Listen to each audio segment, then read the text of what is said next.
Assalamualaikum warahmatullahi wabarakatuh. Jumpa lagi di channel saya, channel Coach Sabran. Dan kali ini kita akan membahas tentang investasi pahala part 2.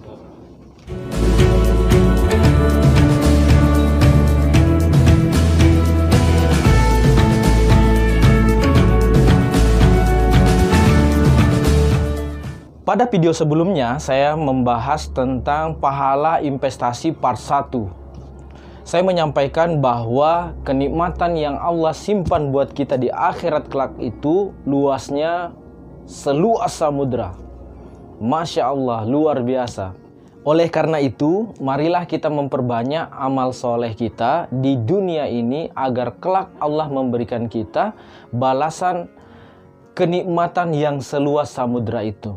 Selain beramal soleh, ada 3 hal yang bisa kita lakukan yang saya sebut dengan investasi pahala. Investasi adalah sebuah istilah yang saya ambil dari dunia bisnis.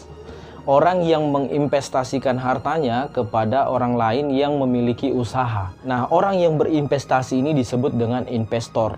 Jika usaha itu mendatangkan keuntungan, maka investor tersebut akan merasakan hasil dari usaha yang dilakukan oleh orang lain tersebut.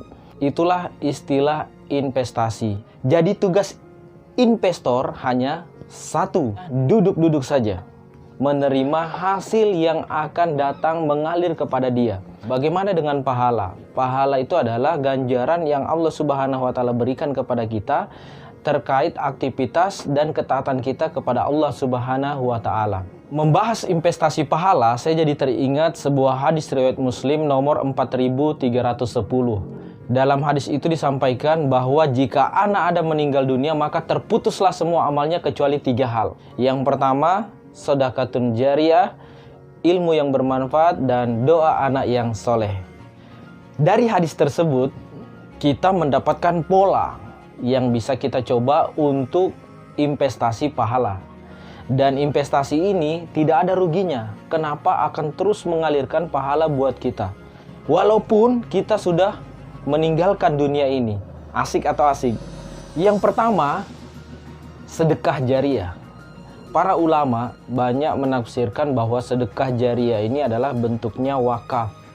Misalnya kita membangun masjid, kemudian kita mewakafkan tanah warisan kita atau tanah yang kita miliki untuk kepentingan masyarakat banyak seperti kuburan dan lain sebagainya. Jadi bisa juga kita berinvestasi dengan membuat sumur di daerah yang kesulitan air. Kita membuat saluran air hingga sampai ke kampung tersebut. Dan saat ini banyak filantropi yang menjadi fasilitator kita untuk berwakaf. Salah satunya Badan Wakaf Al-Quran. Nah, kita bisa berwakaf Al-Quran, bisa berwakaf program air bersih, kita bisa berwakaf program listrik dan lain sebagainya. Yang kedua, investasi yang bisa mengalirkan pahala terus-menerus buat kita, yaitu dengan berdakwah. Coba bayangkan ketika teman-teman atau sahabat-sahabat sekalian berdakwah, kemudian apa yang kita sampaikan itu diamalkan oleh orang lain. Betapa banyak pahala yang kita rasakan. Dan bukan hanya berhenti di situ, ketika dia mengamalkan dan menyampaikan ke orang lain dan terus seperti itu, Masya Allah, luar biasa pahalanya yang akan terus mengalir buat kita. Nah, oleh karena itu saya juga ingin menyampaikan bahwa ternyata ada pendapat yang keliru di tengah-tengah masyarakat yang mengatakan bahwa dakwah itu tugasnya para ulama, dakwah itu tugasnya para ustadz. Ternyata tidak. Selama kita memiliki ilmu, sampaikan ilmu itu dan semoga itu menjadi investasi pahala buat kita. Coba bayangkan ketika kita semua ini mengamalkan satu ilmu. Misalnya kita bisa membaca Al-Quran, kita ajarkan orang Iqra saja, Iqra. Kita ajarkan dia Iqra, kemudian dia mengajarkan kepada orang lain dan terus diajarkan seperti itu, maka pahalanya akan terus mengalir buat kita. Dan bukan hanya di dunia, tapi di akhirat kelak kita juga akan merasakan manfaatnya. Nah, itulah ketika kita memanfaatkan ilmu yang kita punya, disampaikan kepada orang banyak dan orang banyak melakukan apa yang kita sampaikan. Dan yang terakhir, yang ketiga adalah doa anak yang soleh. Nah, oleh karena itu pesan saya buat sahabat-sahabat yang mungkin sudah bisa melanjutkan ke jenjang pernikahan, silahkan tentukan jodohnya dan melanjutkan ke jenjang pernikahan. Untuk apa? Untuk mendapatkan keturunan yang soleh dan soleha.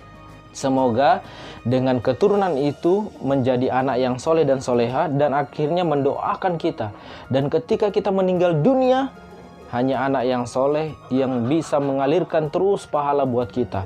Nah, inilah 3 hal yang menurut saya bisa menjadi investasi pahala buat kita, yang sadar atau tidak sadar kita akan mendapatkan ganjaran pahala yang terus mengalir, yang kita tidak tahu dari mana asalnya. Oleh karena itu sahabat-sahabat, mari kita bersemangat untuk berinvestasi pahala dengan berwakaf, kemudian memanfaatkan ilmu yang kita miliki, dan insya Allah dengan memiliki anak yang soleh dan soleha.